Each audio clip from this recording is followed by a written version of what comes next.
Good evening, and welcome to the 985 Workbench. My name is Wayne Hunter, and my call is KC3SQI. I will be tonight's host for the Workbench. I'm located in Campbellsville. We meet every Monday at 8 p.m.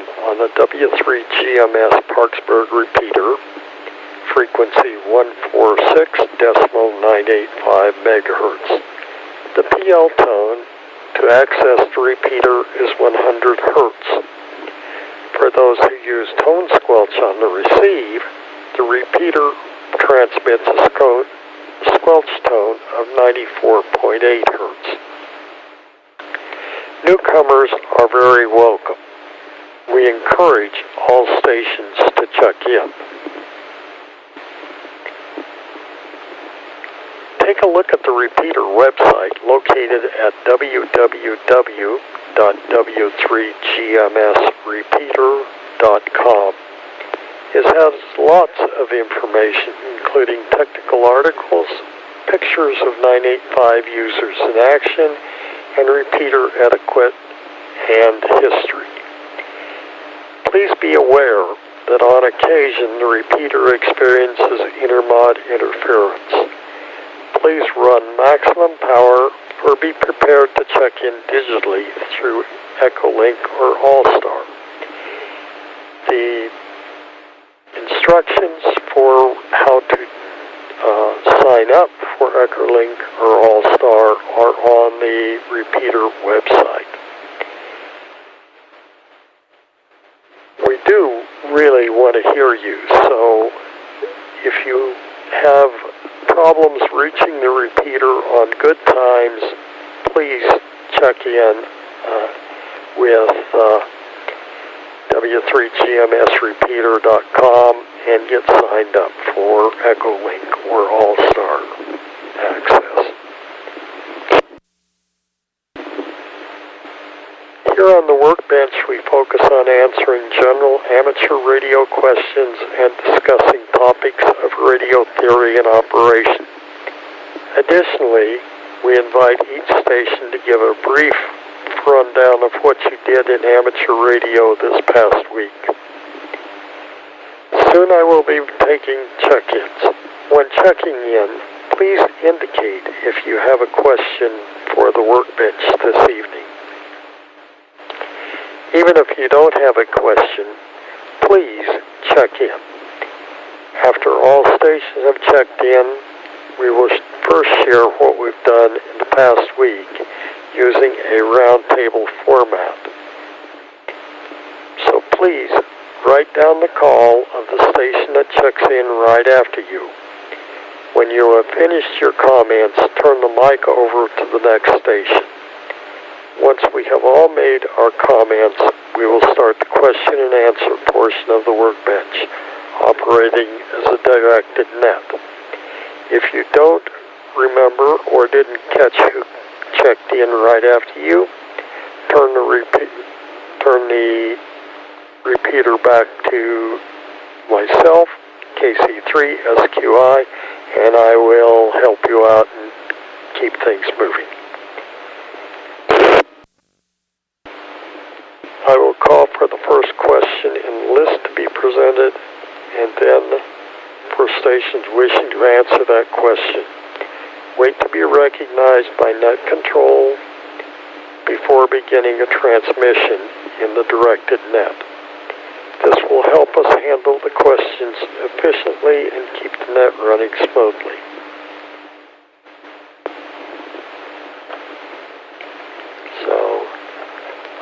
Please leave a good pause between transmissions.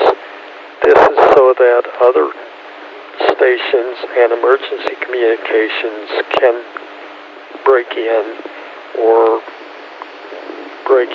and give us comments. This is especially important for helping All-Star and Echolink stations participate. Then, once you do leave the base, click, wait for about a second, then talk. to ensure that we don't miss the beginning of what you say, such as the prefix of your call.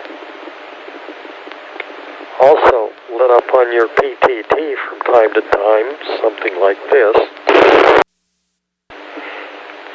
There is no need to let the carrier drop. The repeater has a FCC required 3-minute timer. If you transmit beyond 3 minutes, the repeater will lock up, and it will lock out you and everyone else until you release the PTT. During the question and answer time, please remember to turn it over to net control when you have finished your comments. Before we begin, we would like to thank our roster of Workbench hosts for volunteering to help make the Workbench go.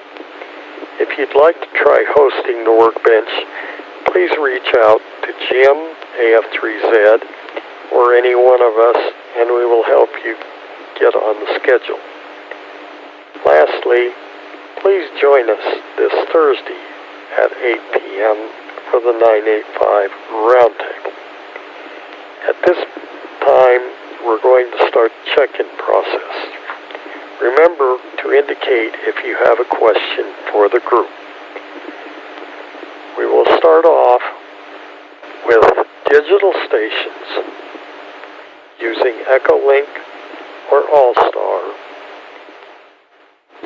We will wait long enough to ensure that all digital stations have time to call in. Digital stations, please check in now. Whiskey 8, Charlie Romeo Whiskey, CR, no question.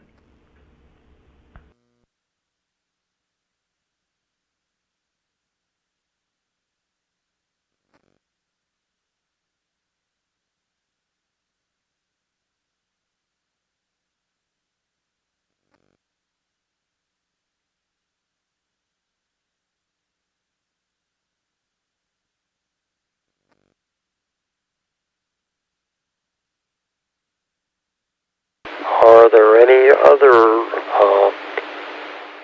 stations other than WHCRW, Digital, All-Star, or Echolink that wish to check in to the Workbench? Please call now.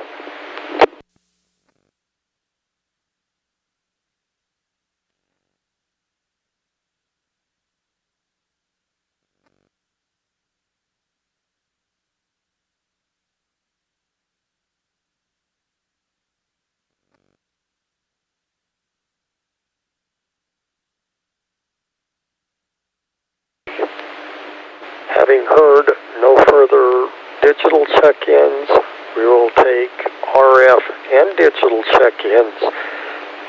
Please space them out a little bit. This is KC3 SQI.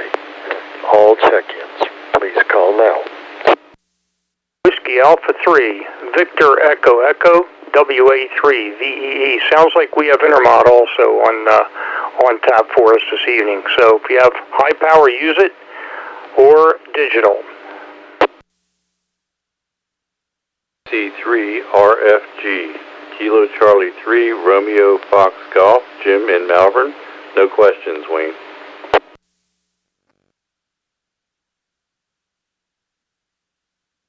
W3QP, no question.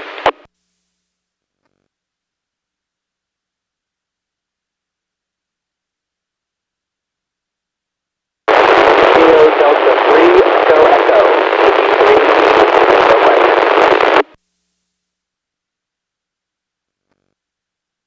I'd like to break in.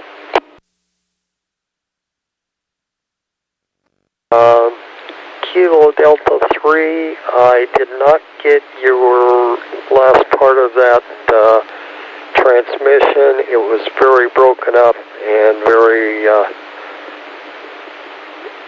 noisy. Could you do that again, please? Kilo Delta 3, Echo Echo.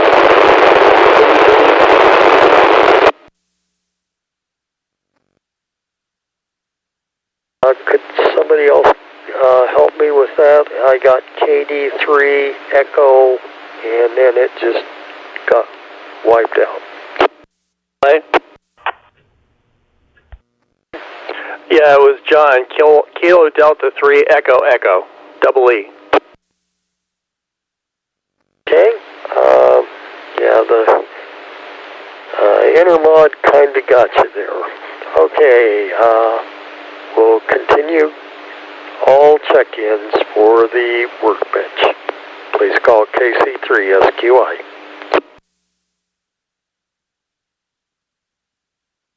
Alpha Foxtrot 3 Zulu. Kilo Charlie 3, Oscar Kilo. 3GLI Golf Lima India. I do have a question. I think it could be answered quickly by anyone interested in answering. W3 KZG.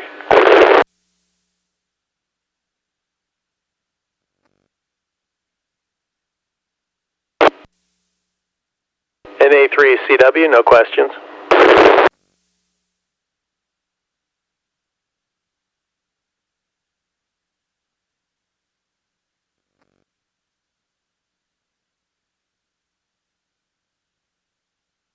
Kilo Delta 3 Alpha India Sierra, no question.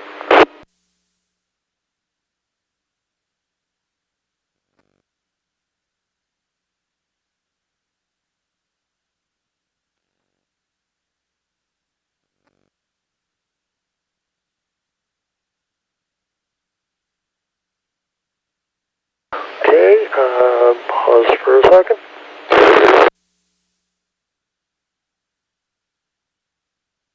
Okay, I will call for more check-ins here at the end, but for now we'll go down the list. I have W8CRW, WA3VEE, KC3RFG, W3QP, KD3EE, AF3Z, KC3OOK, KC3GLI, W3KZG, NA3CW, KD3AIS. Any corrections to those?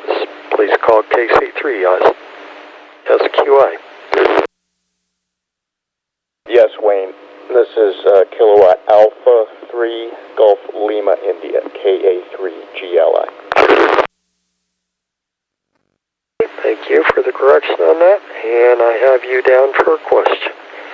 Okay, any further logins for the 985 roundtable? Workbench. Please call now.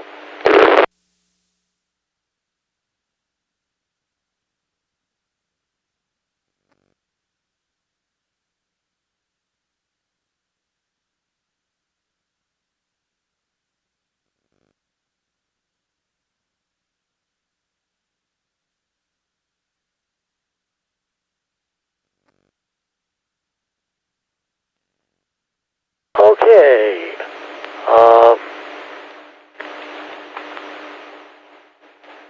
Now we'll start off with what you did for ham radio this week.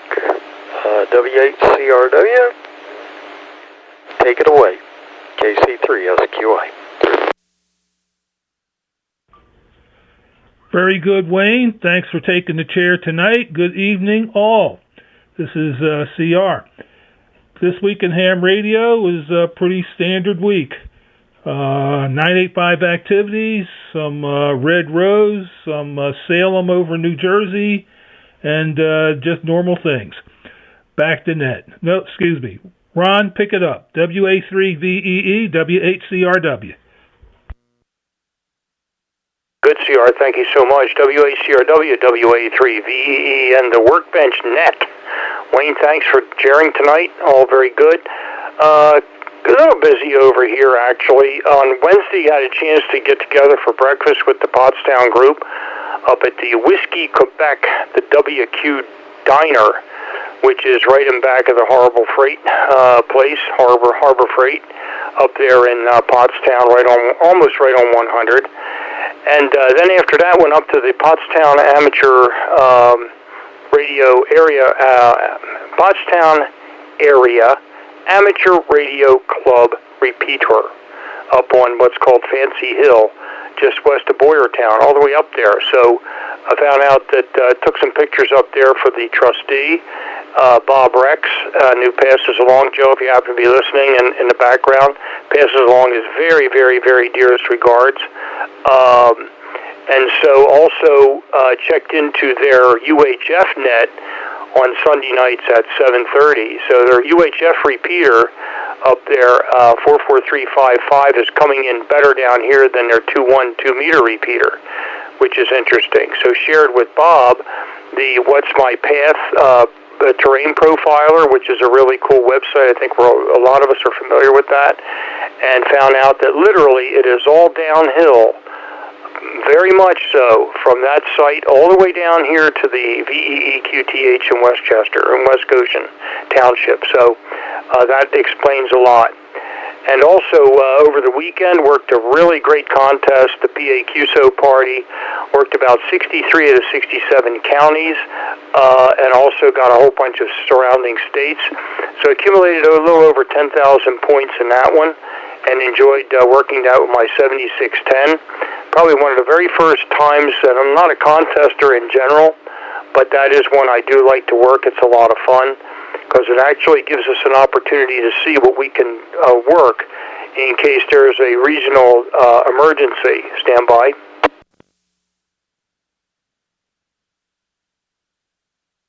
In any event, that was a lot of fun. And also, oh heavens, let's see, worked a few other things going on as well. So that was all very, very good over the weekend. And don't forget, October 19th, next Saturday, is the RF Hill Hamfest up in Percy. A little far for some people to travel, but still a very good Hamfest. And anybody want any details on that, email me. I'm good on QRZ. And, of course, at the end of this month, for any additional people wanting to do some DX, there is the CQDX Worldwide Single Sideband Contest. So with that, I'll pass it over to Jim. KC3RFG, WA3VEE. WA3VEE, KC3RFG. Thank you, Ron. This is Jim here in Malvern, PA. Not much to report on the radio front this week. The usual 985 activities and not much else happening in the shack this week. So I will pass it right on over to Tim, W3QP from KC3RFG. KC3RFG and the group. This is W3QP. Has been a little crazy, but I've done a little bit of radio. The first thing I'll tell you about is back in August, I picked up an LPG tuner at a Hamfest, and I guess it was 2 weeks ago I finally sat down to see how it worked. And it's a single button that does multiple things on this thing, and it was not working the way I thought it should work. And after much fumbling around and thinking that I was dumb, I decided to take the button apart and dump probably too much deoxide in it, and magically it's working as appropriately. So I was pretty excited about that. I don't want to say I fixed it, but I'm happy it's behaving itself. Last week, I spent the week up in Vermont doing summits on the air. I believe I activated 8 different summits, a whole lot of miles of hiking, had a tremendous amount of fun. There was a summit-to-summit QSO Party 2 weekends ago. I made a lot of summit-to-summit contacts. That was a tremendous amount of fun, and I always like getting out to the mountains, so that was nice. Final thing is I'm cleaning up the shack. I've got all kinds of computer stuff that's just been sitting around for a while and trying to clean house. So if anybody's interested, I'm good on QRZ. Drop me a note. I've got a wireless router. I've got a Ethernet router. power over Ethernet. I've got an old computer that I'm dropping Linux on right now that seems to be working pretty good. A couple of different odds and ends. Shoot me an email and we'll see what we can work out. I don't want much for it, but a couple of bucks to go spend on radio equipment. That is all for me, so over to KD3EE. This is W3QP.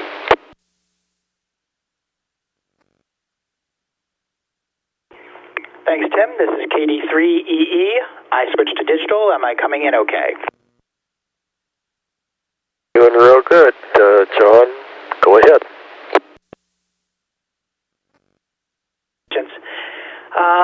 I was off on vacation last week on a cruise where they don't allow radios, no ham radios explicitly. So I practiced copying CW with the Morse Maven app. It uses the coq method to build up all the symbols, so I got through all the symbols, and now I'm doing like whole words slowly. I need to break the habit I have of repeating the sounds in my head, especially for the similar letters like F and L. Those always trip me up, and it takes me too long when those come around. So I'm still practicing. I listened to the PA QSO Party, but I didn't participate. The timing wasn't quite right, and I had to. I came home to find all my fixed antennas around the house kind of messed up. I was also confused by a local repeater not working so well. They were experiencing some power problems, but in the end I had a bad connection on my Yagi, and one entire antenna, the ground plane, had fallen out of the tree, broken, so I had to put that all back together, untangle some things, and get everything operating again, which everything's 100%. I will hand off to Jim, AF3Z. This is KD3EE. All right, John. Excuse me, Wayne, am I getting through okay? I haven't heard much intermod lately. You're fine, Jim. KC3SQI. Very good. Thank you, Wayne. Thanks for hosting. Appreciate it very much. And yeah, I've had a quiet week ham radio-wise as well. I had a number of friends actively in PA QSO Party, and I managed to avoid it completely. Had a grand dog with me for the weekend and other stuff going on, and my mind just wasn't into that this weekend. Done a little bit of CW. The guy that I get on with normally, we've been missing each other more than catching up with each other. But when he didn't show up, then I tuned around the band and operated a few CW stations that were on 10 meters around midday. So anyway, that was good. But otherwise, not too much. So Bill, over to you. KC3OOK, AF3Z. AF3Z, KC3OOK. Thanks, Jim. Wayne, thanks for taking the chair tonight. It's good to hear you. And for me, not super active. I was on the 985 nets. Saturday night, I did south control for the simplex net, and even running reduced power, I thought propagation was pretty good. I worked 7 different counties, including Dauphin to the north, and in Maryland, Hartford, and Anne Arundel. So that was a lot of fun, actually. And other than that, working here in the shop, just finished the riser for the operating station tonight. It's all put together and have to just wheel it back there. And I guess the only thing I did was Scott and I were up at Joe's for an hour or so on Tuesday, just doing some finishing touches on the tower base. So that's about it for me. And I'll turn it over to David, KA3GLI, KC3OOK. Okay there, KA3GLI here. Yeah, let's see. I guess I'll give my location here. I'm on the Welsh Mountain in between New Holland and Whitehorse. And as I mentioned last week, I'm working on getting my ducks in a row as far as getting back into ham radio goes. And I was was able to get my ground rod installed this past week, and I ordered a throw line to help me get some wire antennas up in some trees, so I'm looking forward to that activity. I'm also starting to think about where exactly I plan to put my station down in the basement, and also the precise electrical service that I need to run to where that station will be. So, yeah, at some point, I guess that'll be the biggest stumbling block to get everything up and running. So, anyway, Wayne, I'll turn it back over to you. I apologize. I totally forgot to write down the next guy's call sign. KC3 SQI KA3 GLI. Okay, no problem, Dave. W3KCG, this is KC3 SQI.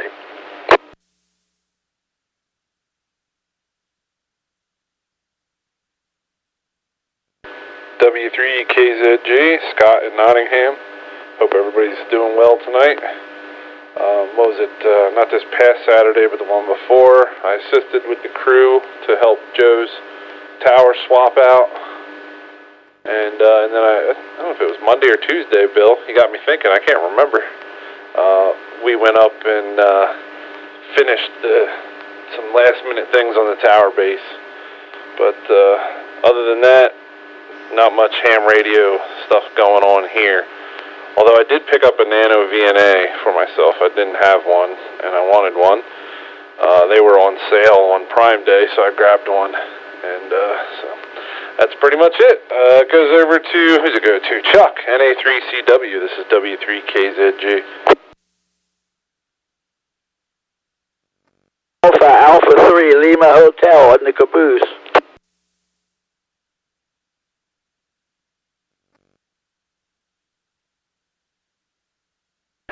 Gotcha, Leon, AA3LH. This is NA3CW. Good evening, everybody. Wayne, thanks for driving the bus. Let's see, I had 985 activities, otherwise pretty quiet. Had, for a second week, because Joe's antennas are down, I took the net control for the AWA PM/AM net on 75 meters Sundays. So I did 2 weeks of that, but Joe will be firmly back on the air next time. And had James, our fairly new ham, at our breakfast, and Mike, K3SNO, over here. James is on his way to Kenya for 3 weeks, and he has a TS-920 like I have, and so they needed a test rig for logging and operational software for the to use with James's TS or FT-920 in Kenya. And so most of the time was spent getting Windows to talk to the cable, the interface cable. It's one of those converters from USB to 9-pin RS-232. But eventually they succeeded and got software running, and so the computer could talk to the radio and vice versa. So that was a success. So he's off to Kenya here, off to Kenya very soon. He plans to work the CQ Work the World contest. I think it's this weekend. And if you ever wanted to work DX, this is the one, because they come out of the woodwork. DX everywhere, and plenty to go around. So just be prepared for pileups. So over to Tim, KD3AIS, NA3CW. NA3CW, thank you, Chuck. This is KD3AIS, Tim in Malvern. I didn't expect to have anything to report this week as I was traveling on business in Salt Lake City. However, I did talk with two very long-time business colleagues in the financial planning world, and learned that they are also long-time ham radio enthusiasts. So I'm learning that there's no limit to the reach of ham radio. And I do have a question for Wayne when you have the list, but I will pass it over to AA3LH on the caboose. This is KD3AIS. Thank you, AIS. Thank you. This is AA3LH.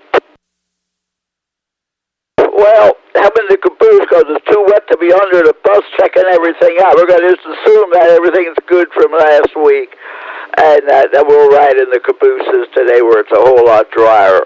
I'm getting soft in my old age or whatever, and I got to ride inside of instead of underneath checking things out. This past week, I developed a problem. I key up my HF radio, and it would die. Just everything would turn off. I'd turn off the power supply and turn it back on. Then the radio would work. Make a long story short, I spent 2 days trying to troubleshoot that. I thought maybe my power supply was bad.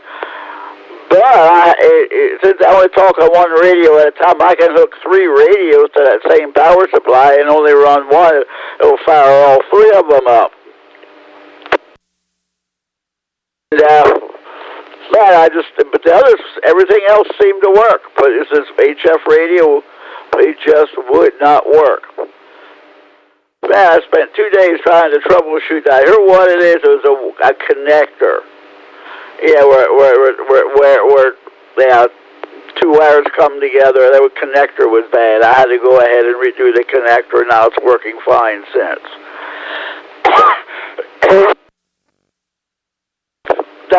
I spent 2 days off and on playing with that because the radio would mess with it a little bit. The radio would work for a day or so. Then I would do it all over again, but only in one radio.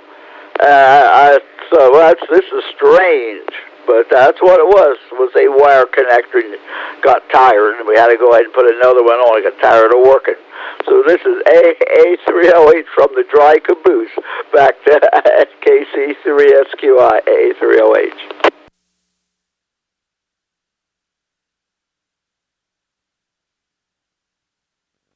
Okay, Leon, thank you. Are there any more check-ins for the Monday night workbench? Please call KC3SQI.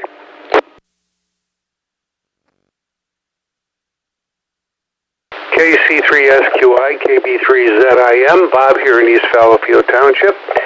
Good evening, everyone. I have no traffic. I'll be listening. No questions, nothing like that. Hope you're all getting accustomed to the fall weather and staying dry. And with that, I'll turn it back to Net Control from KB3ZIM 73.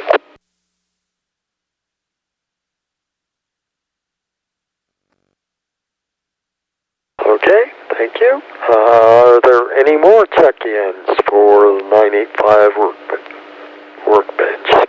Please call KC3SQI.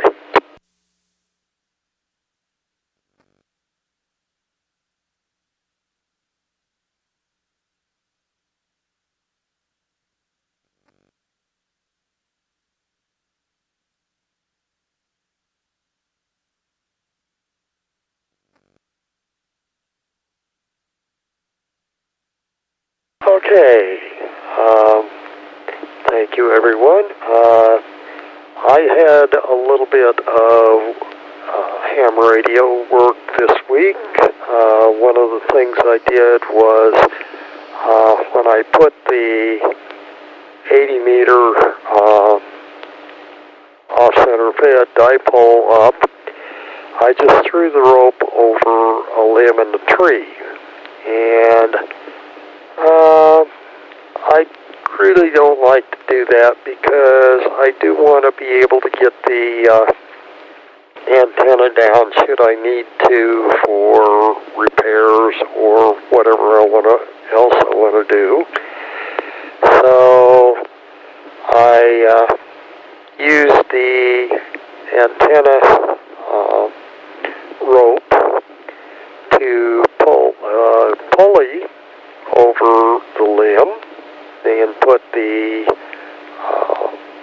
dipole rope through the pulley and pulled everything back up to the top and got it all tensioned again. So that made it a little bit better, and have been doing a little bit of 10 meters, not much, but a little bit. But other than that, not much going on my end. So, are there any other check-ins? Please call KC3 SQI.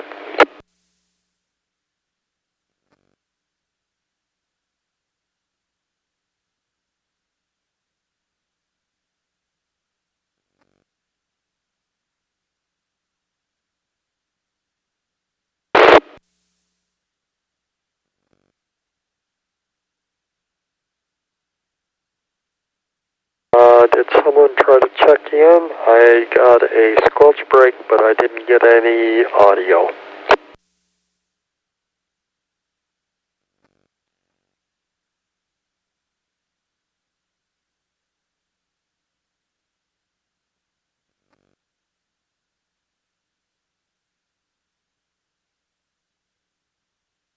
Okay.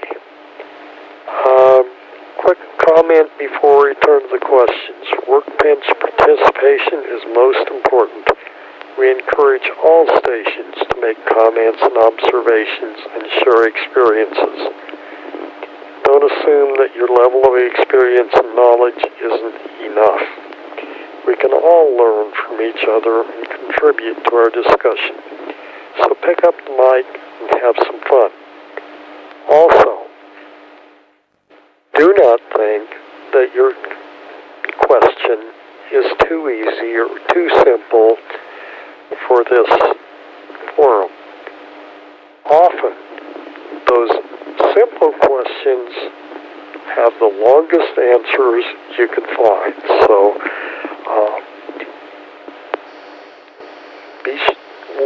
just participate, and sometimes all of us can learn. Okay, now we will begin the roundtable session, starting with KA3GLI. Please ask your question, KC3SQI. KC3SQI, KA3GLI. Okay, thank you, Wayne. My question is regarding weatherproofing coaxial connectors. I had occasion on the job a couple years ago where I needed to do this, and I bought something called coax-seal, but I was not happy with it. It was not very pliable at all, and although it did the job, I never had any warm fuzzies about it. As you do with the sealing tape, I wrapped it several times around the connector and tried to push all the layers into each other, and I couldn't get much compression at all. It seemed like all that particular product seemed to do was, maybe a little bit beyond simply sticking to itself. So I'm curious these days what people's favorite method, favorite product is for weather sealing coaxial connectors. This is KA3GLI. Okay. Any responses for Dave on weather sealing coax connectors, KC3SQI?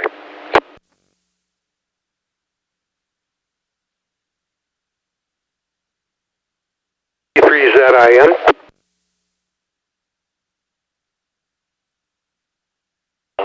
Go ahead, KB3ZIM. Okay, I've been Wayne listening here, and I just wanted to share my own personal experience. I think, I was busy here in the office, so I didn't catch the caller, who it was that was presenting the question, but I did hear him mention and talk about coax-seal. I don't know what to tell you. Coax-seal, is that a brand name? I believe there is a brand name, coax-seal, and I believe that's what I've used.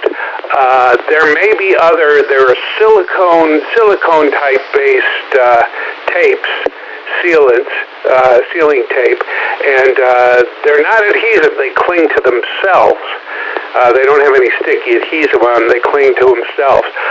All I can say is maybe search for something similar of another brand, or maybe you got a bad batch. And I say that because I took all of my outdoor connections, my ground rod, lightning arrestor, and everything, wrapped them snugly with coax-seal, and that has lasted, and it looks as good as the day I put it on there, and I put it on there 9 years ago. So,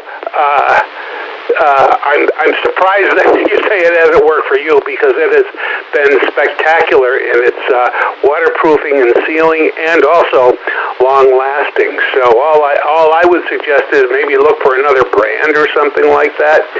The major resellers, DX Engineering and all that stuff, have it, and but that self-sealing silicone tape, man, it has just held up perfectly for 9 years running, and that's all I can tell you.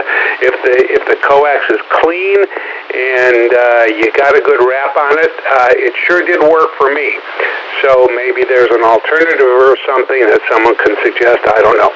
That's it from KB3ZIM. Back to net control.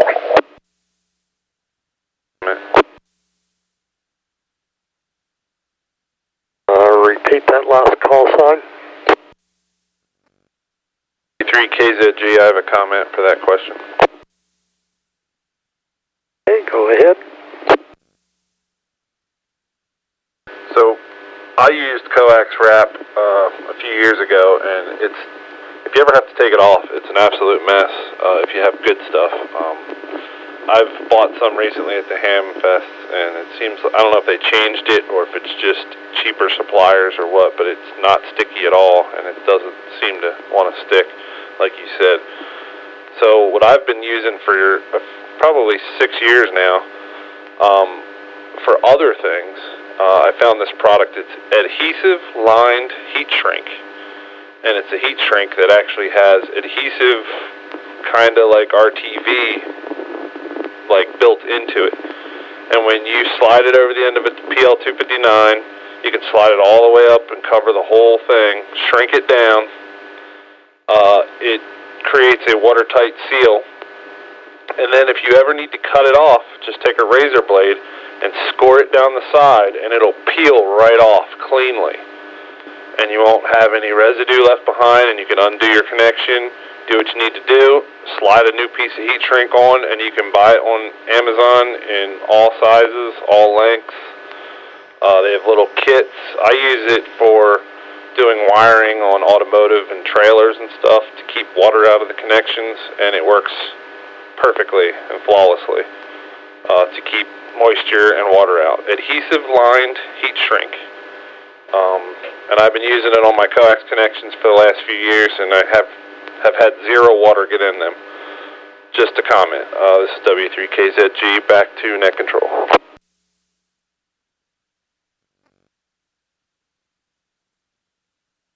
Okay, thank you. Are there any other suggestions or comments? Please call KC3SQI. CW. Okay.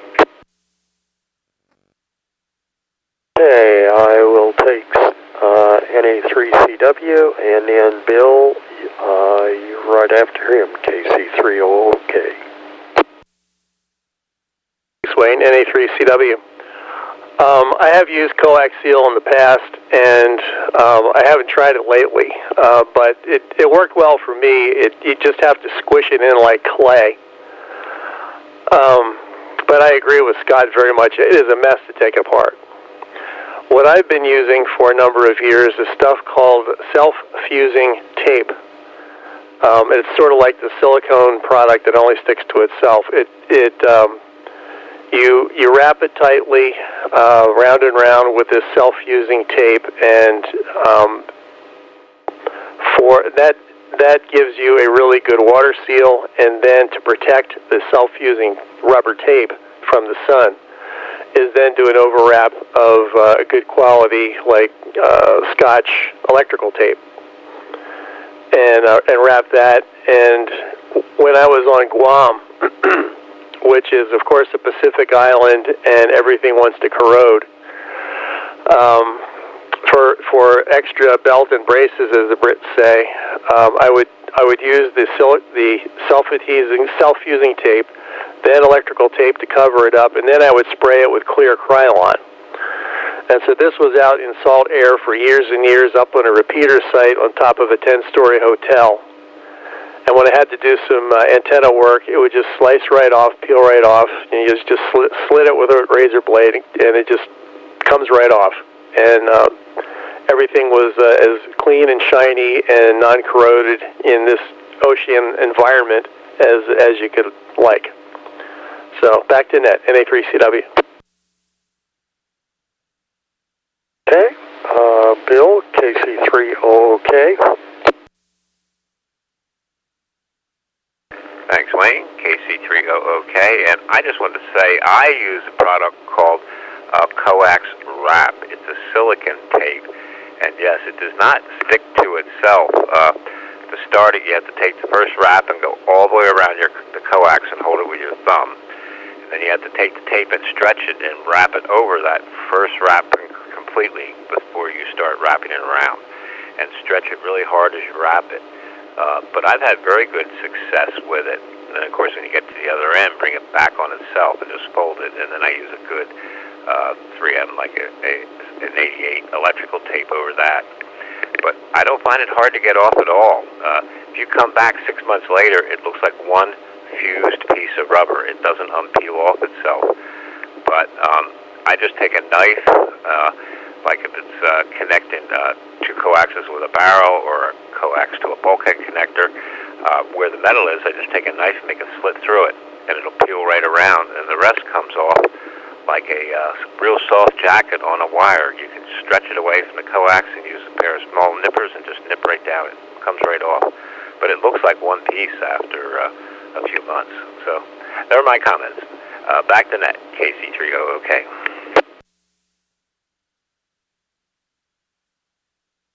Okay, any more comments? KC3SQI. KC3RFG. KC3RFG, go ahead. Wayne, in the past I have used the coax-seal and some products like it, and they are tough to get off later on. If you put them directly on, they really get it down into the little cracks, and they make it kind of a messy connector if you have to get them off later. So what I normally have on hand is Scotch 33 Plus electrical tape. I'll make a wrap over the connector with that, stretching it, and it stretches well and seals to any shape. So a good wrap of the electrical tape, and then I will take my rubber, which is sort of like Bill was saying, rubber self-sealing tape that when you pull it off the roll and stretch it and go around itself, it turns into one composite piece of rubber after it's wrapped. So that later on, if you need to get back into the connector, all you have to do is razor knife the rubber down to the plastic layer carefully. It'll peel right off, and then of course the plastic, you can just get a hold of the end of the tape and unwrap it, and you've never scratched or hurt your connector. And that works well too. The plastic kind of acts like a release agent for the rubberized stuff you're going to put on top. So that also works, and I usually happen to have that on hand.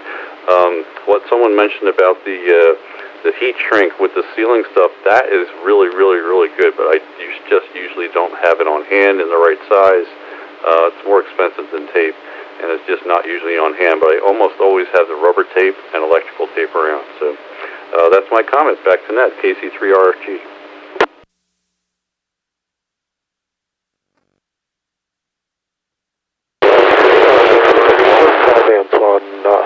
building RF connectors.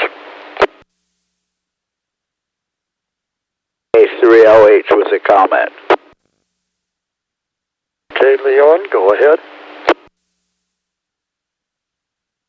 When I first put up a 2-meter antenna, not the one I have now, but the other one just kind of had some storm damage, I got a tube of grease, a non-conductive grease that HRO sold, and I put it on the inside so that the moisture would not corrode.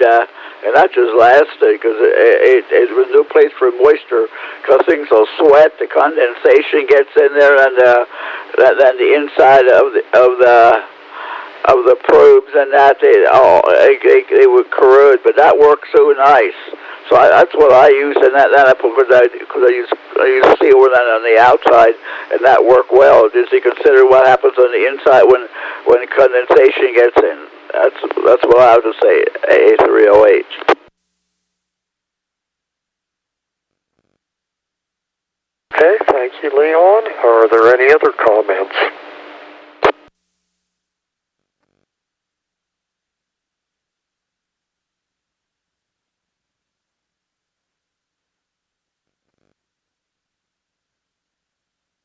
Okay, I use a product called Stretch and Seal, and it's not the brand name for coax connectors or anything like that. It's just a silicon tape that you can buy at Home Depot, and it does a very good job of it. Like Leon said, I got some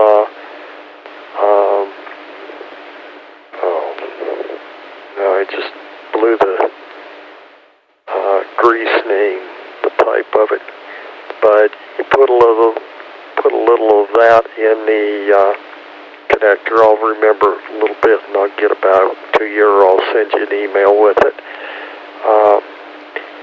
But I use that on the boat, and it goes out into both salt and regular water. So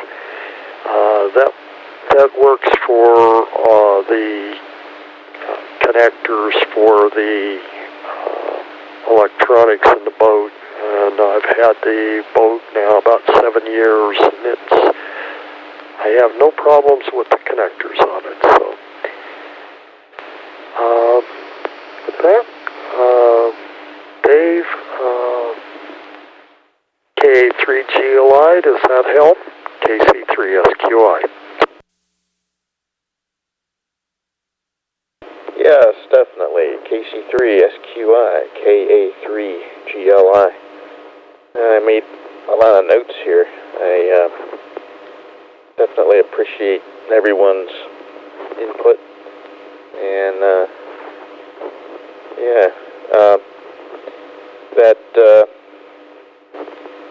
I guess the adhesive lined heat shrink, I've actually used that in the past, and it just never crossed my mind that to apply that to coax.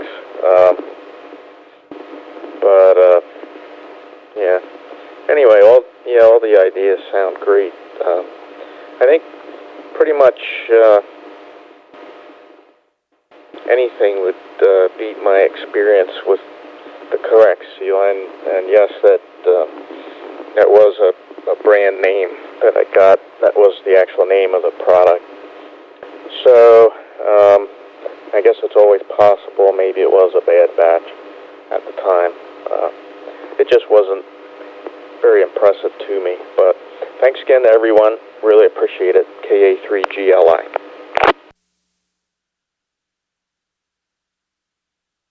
Okay, Tim, KD3AIS, would you like to state your question? KC3SQI.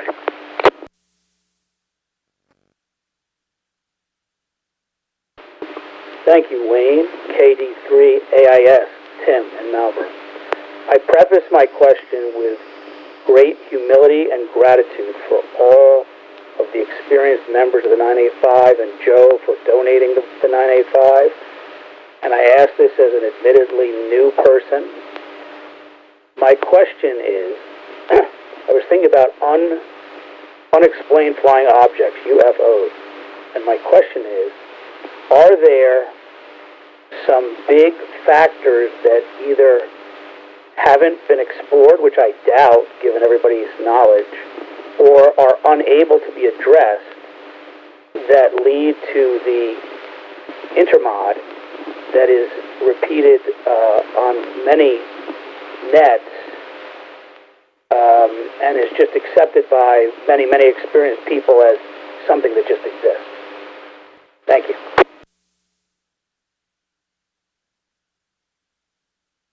Okay. Intermod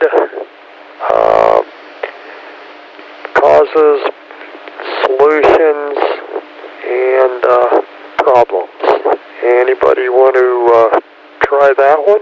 KC3 SQI.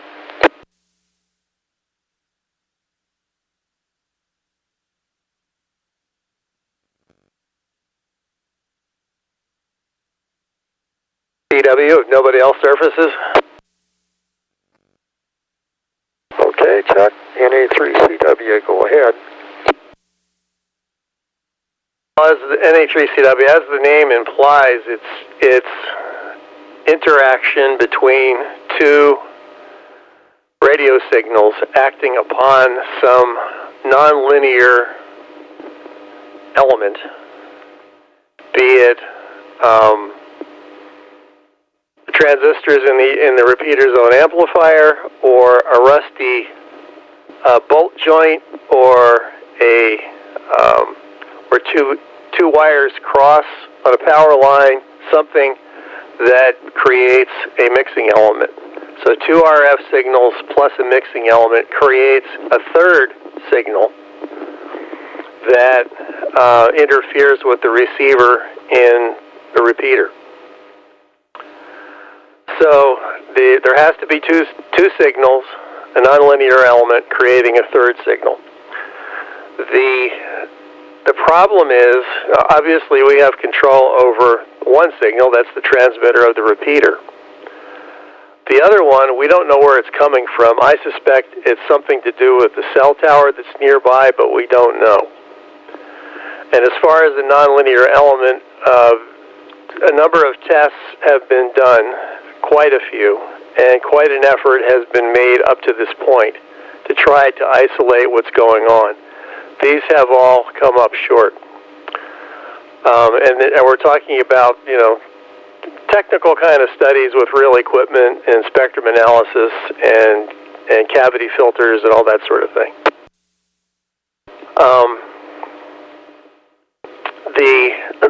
Excuse me. Anything on or around the repeater, the tower, the power lines, across the road, any of the adjacent towers, any of that kind of stuff, that nonlinear element is so far been unfindable and unfixable. And then as far as the second RF signal that's interacting with our own, it's whatever it is, it's certainly beyond our control. So that's why we've kind of come up with a coexistence policy up to this point. Now, something that's going to change is Joe has gone to considerable expense and trouble to create an off-site auxiliary transmitter setup, which is in the works. And getting Joe's tower up is part of that plan, which we hope to do on Wednesday. In that case, what we will have will be the receiver will be up at the normal repeater site up on the hill, and the transmitter, an auxiliary transmitter that can be used when needed, will exist at Joe's house. It won't have quite the coverage, probably up on the hill, because Joe's location is not as high. but he can run considerable power there, and since he won't have a repeater receiver nearby, he can run as much power as he wants to generate, which will help offset that difference. When you have the transmitter and the receiver on the same facility, it's more problematic, but if they're separated by miles, it's not a problem. So that's kind of the way that will work is normally we'll run the repeater, transmitter, receiver as is right now, except during periods of intermod. When that happens, we'll be able to use a different channel on your radio with a different PL tone. And that PL tone will activate the auxiliary transmitter, and thereby eliminating the problem of intermod in the repeater's receiver up on the hill. Did that all make sense? Back to net, NA3CW. Okay. Thank you, Chuck. Are there any other inputs for Tim? Call KC3SQI.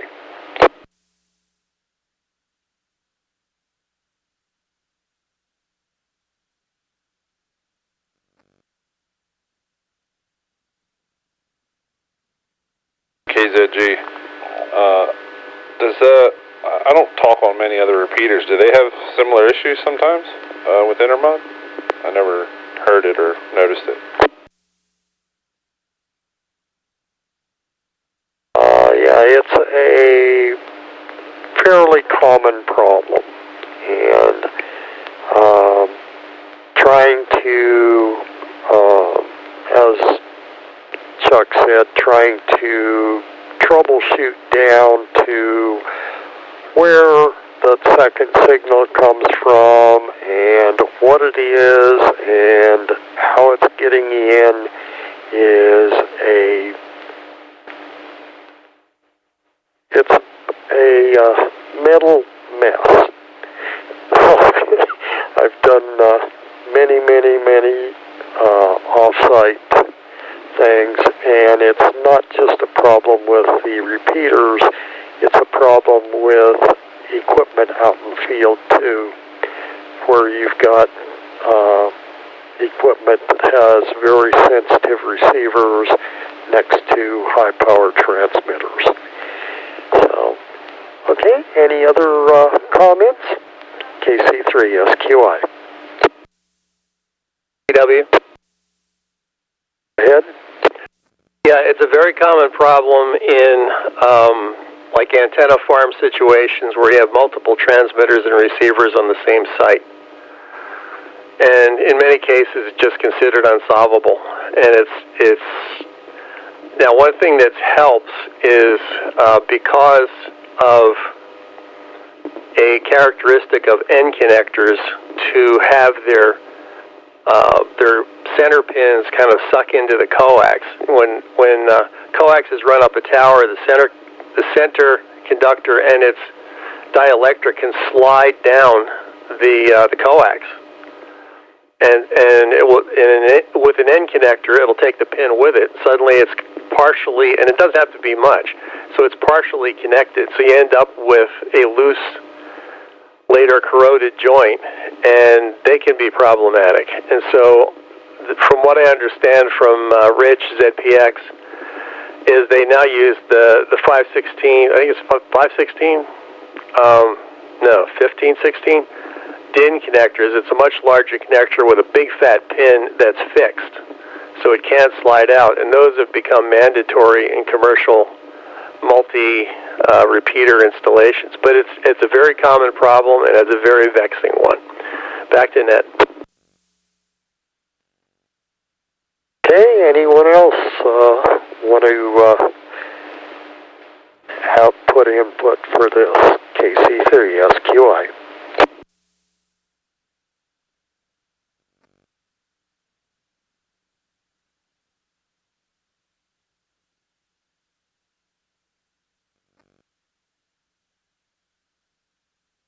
Okay, Tim, did that help you understand this a little bit better and figure out why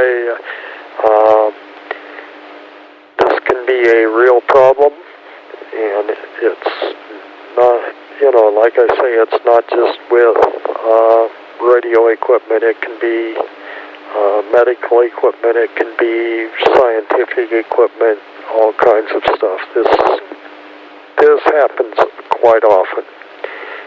KC3SQI.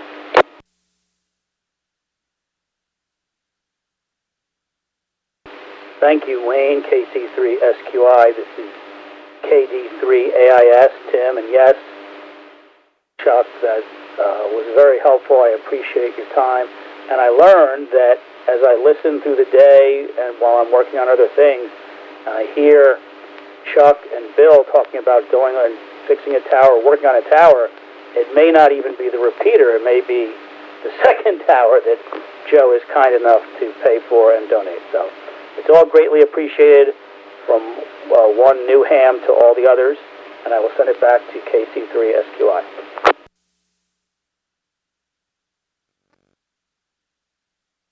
Okay.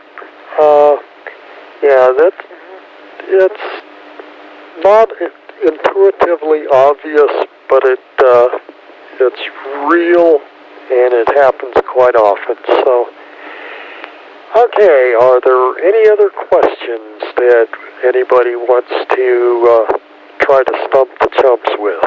KC3SQI.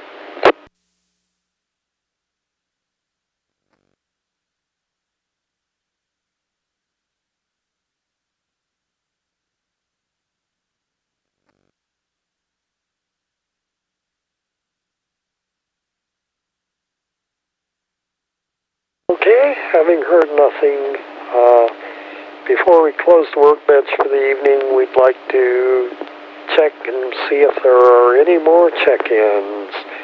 If you've just been hanging around out there, lurking around listening, please check in so we can get you on the log. KC3SQI.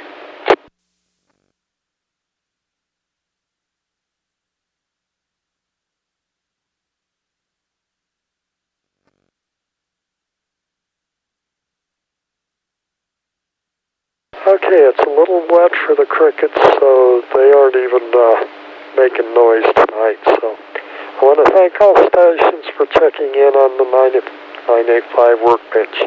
A big thank you to Joe, W3GMS, for allowing us to use the repeater for the workbench. Please remember to join us this Thursday at 8 p.m. for the 985 roundtable. Remember, use the repeater often. Joe likes to have high electric bills. It's a great way to show that we appreciate the gift of 985 to the amateur radio community. This is one of the most active repeaters in the area. It is also the only repeater to have a workbench-style net, as well as the roundtable.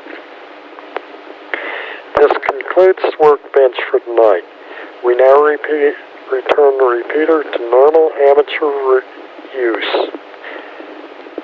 Feel free to stick around and continue the discussions. Have a good night, a great week ahead. 7-3. This is KC3SQI, clear.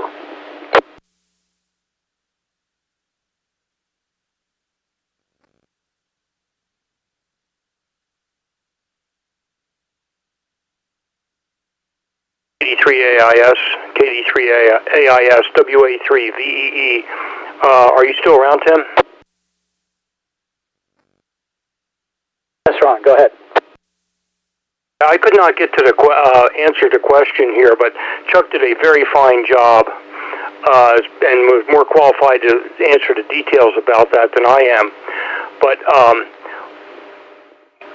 the concept of a nonlinear element was brought up consistently, and that is a device, as was very well explained, that is a mechanism by which modulation actually is created. So when you have an RF signal, and you have something like a diode or two dissimilar metals, like a rusted or non-rusted two pieces of metal, one rusted, one non-rusted, or two dissimilar types of metal with any kind of corrosion, perhaps, or anything that can act like a diode or a device that's nonlinear. What we mean by that is that a semiconductor, for instance, if you plot voltage versus current through a semiconductor, it is not a straight line. That's what we mean by nonlinear. A nonlinear device is something that does not have a linear relationship between voltage and current. That's the essence of how an RF signal is generated. That's the source of the interfering signal that gets into the input on 985. That's what we're talking about when we talk about nonlinear device, if that makes any sense. Go ahead. Thank you, Ron. It does make sense, and it's helpful with your additional explanation and understanding that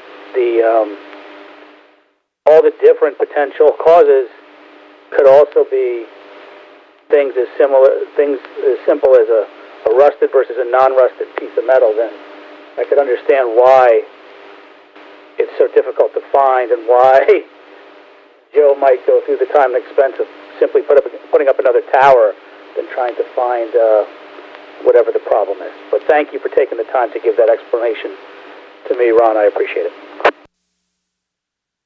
Very messy hands at the time, and I was upstairs in the kitchen, so I was listening on the HT, and if I were trying to respond, I'd have to clean the radio and also be a very noisy signal. So my apologies for not being able to respond directly to the question. And very briefly, at the micro miniature level, at the molecular level, what's happening is the current, the RF current, is traveling through everything, through us, our bodies, the air, through the materials, through dissimilar metals or whatever, sets up a gradient or a barrier at the boundary between the two dissimilar metals. We have one rusted, one not, for instance, simplistically, and that's where the RF is actually being generated. So that's one reason it's so difficult.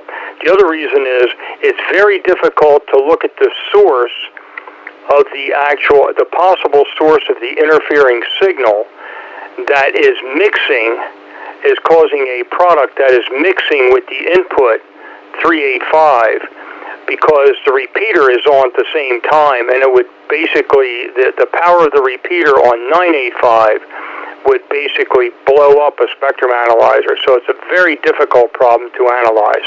I hope that doesn't further confuse things, but just wanted to confirm some of those things. Again, my apologies to the Workbench for not being available to answer that question in real time.